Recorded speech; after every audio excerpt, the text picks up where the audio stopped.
Bueno, qué oportunidad, qué lindo que tenemos esta ocasión para volver a compartir contigo a través de este canal de YouTube.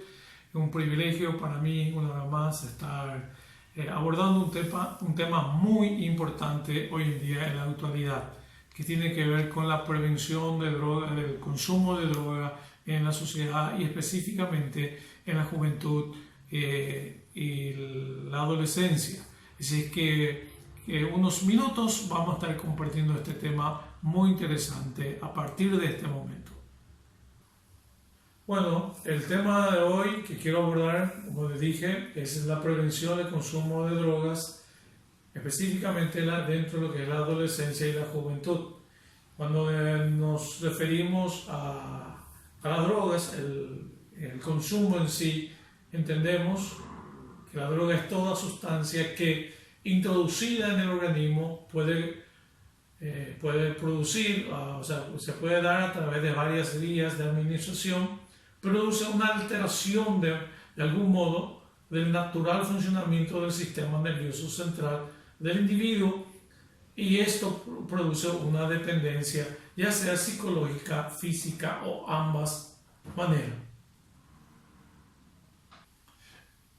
Esas vías, cuando nos referimos a las vías de consumo de la sustancia química, puede ser, en primer lugar, esa vía puede ser fumada, como ocurre con el hachís o el tabaco en sí. También, cuando nos referimos a las vías, puede ser a través por la vía oral, como el alcohol o la droga de síntesis.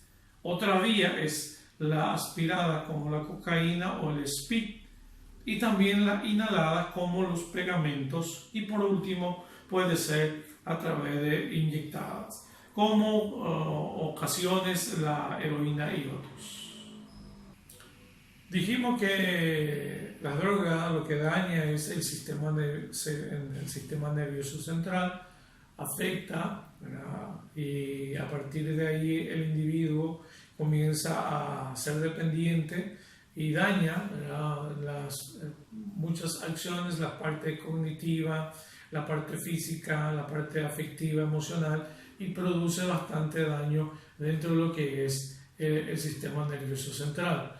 Dijimos que cuando hablamos de ese concepto de droga, que son cualquier sustancia que introducida en el organismo actúa sobre el sistema nervioso central, generando una modificación del comportamiento y a medio o a largo plazo una dependencia del individuo a la sustancia. Bueno, es interesante saber también, conocer cómo las drogas se puede clasificar y cuáles son las acciones que produce en el sistema nervioso central. Podemos clasificar, digamos, en tres aspectos o acciones que produce en el sistema nervioso central. Y la primera acción de la droga tiene que ver con aquellas que son conocidas las drogas depresoras. ¿Qué entendemos por las drogas depresoras? Segundo, son aquellos que produce la acción, que son estimulantes, y la tercera clasificación tiene que ver con lo que produce alucinaciones, que son alucinógenas. Estos comienzan cuando hablamos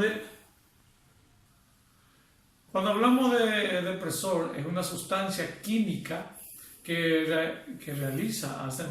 hace que la situación o produzca que sea más lenta la actividad del sistema nervioso central. Los depresores son utilizados en medicina como ansiolíticos, analgésicos, sedantes, o también lo que es conocido como somníferos. También son utilizados con fines no terapéuticos como drogas alucidas o de abuso. Cuando nos referimos a los depresores, son utilizados en medicina como ansiolíticos. Las drogas, podemos clasificar las drogas depresoras que produce daño en el sistema nervioso central. El alcohol es una de esas drogas, también la heroína, la morfina, los que son conocidos como tranquilizantes, la pastilla para calmar la ansiedad, y existen varios otros tipos de drogas. La segunda clasificación de lo que ya nos hemos referido tiene que ver con aquello que son estimulantes, que son fármacos que aumentan la frecuencia cardíaca. La primera clasificación, cuando hablábamos de sedantes, era que producía que la frecuencia sea más lenta. Cuando hablamos de los estimulantes, la frecuencia cardíaca, la frecuencia respiratoria y la actividad cerebral. Algunos estimulantes afectan solamente un órgano específico como el corazón, los pulmones, el cerebro o el sistema nervioso. Como el nombre sugiere, los estimulantes son una clase de drogas que intensifica la actividad cerebral, ocasionando un aumento o la agudeza mental en la atención o la energía, que son acompañados por una alza en la presión arterial y un aumento en la velocidad del corazón y en la respiración. La última clasificación tiene que ver con lo que son alucinógenos. Estos son, por ejemplo, lo que produce son éxtasis. Esta droga es ingerida comúnmente en fiestas, ya que sus efectos son casi siempre de alegría, de diversión y nos hace sentirnos bien con el entorno.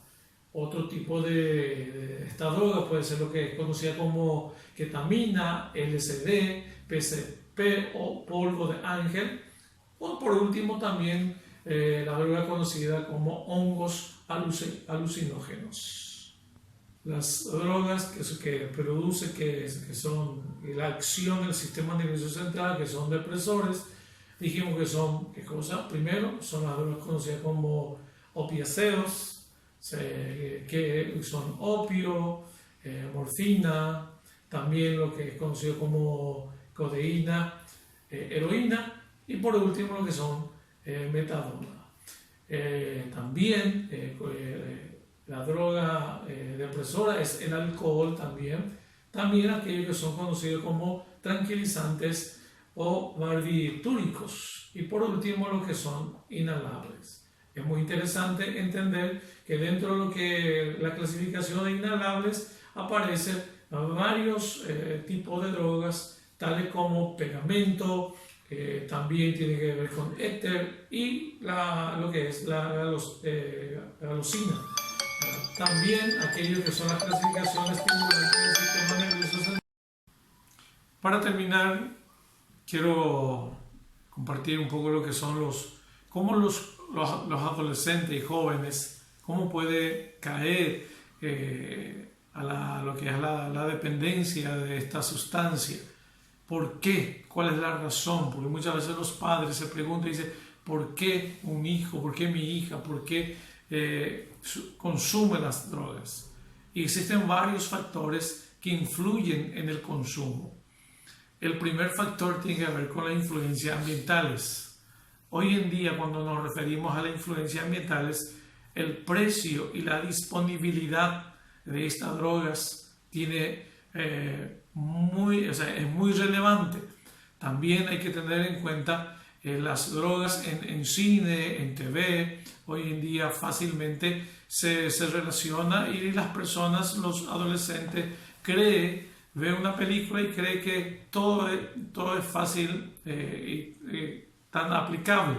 Hoy en día también no podemos dejar de lado lo que tiene que ver con marketing del alcohol y el tabaco. Por eso este primer factor, que es las influencias ambientales, tenemos que tener en cuenta las influencias ambientales de por qué los adolescentes y jóvenes hoy en día caen en la droga.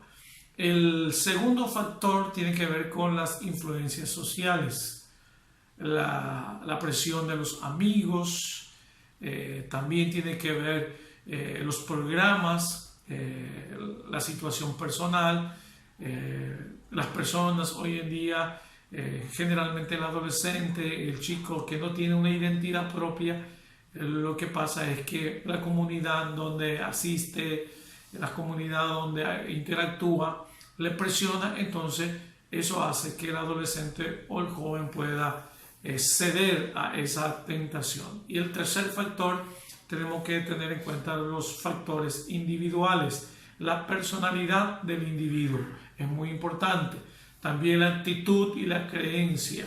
Hoy en día el chico, por el problema de los padres ausentes, eso acarrea que el chico pierda toda noción de su personalidad y su identidad, y también las conductas que hoy en día lleva a cabo. Estos tres factores que influyen en el consumo es muy importante y siempre tenemos que tener en cuenta las influencias ambientales, las influencias sociales y los factores individuales del chico. Y bueno, para concluir, quiero mirar un poco qué podemos hacer, qué hacer en caso de urgencia por un uso de drogas. Y bueno, existen varias cosas o factores que pueden ayudarnos para poder ayudar a una persona que está con una situación de crisis, o lo que nosotros también llamamos sobredosis, llámese de opio, heroína, morfina, o lo que también es conocido como barbitúricos. En primer lugar, es muy importante cuando existe lo que se llama sobredosis, avisar al médico. Seguidamente, si el sujeto aún respira bien y tiene buen pulso, pero está inconsciente, es muy importante ayudarle a esa persona. Tercero, hay que tener en cuenta cómo podemos hacer, no darle nada de beber, no tenerlo de espaldas, sino volverlo de costado para que si vomita no se ahogue. Y por último, ¿qué se puede hacer? Si el sujeto se vuelve azul, tiene dificultad para respirar o ya no respira, entonces tenemos que proceder inmediatamente a la respiración artificial. Si el individuo comienza a sentirse muy angustiado, perseguido o aterrado, en primer lugar tenemos que mostrarse muy amable con él, tranquilizarlo, tratar de hacerlo volver. Esto en caso de un mal viaje debido al uso de LSD o lo que es conocido también como hachís, colocarlo en un ambiente tranquilo y pacífico, rodearlo de afecto, evitar toda broma de mal gusto que le pueda angustiar todavía más, evitar todo gesto que pudiera ser interpretado como una amenaza, quedarse con él, nunca dejarle solo, y si la agitación o la angustia, el delirio, el pánico persisten, en ese caso hay que avisar a un médico. Este ha sido todo por hoy. Espero que le haya sido de provecho este tema que hemos abordado hoy en día, lo que tiene que ver con la prevención del consumo de droga en adolescentes y jóvenes.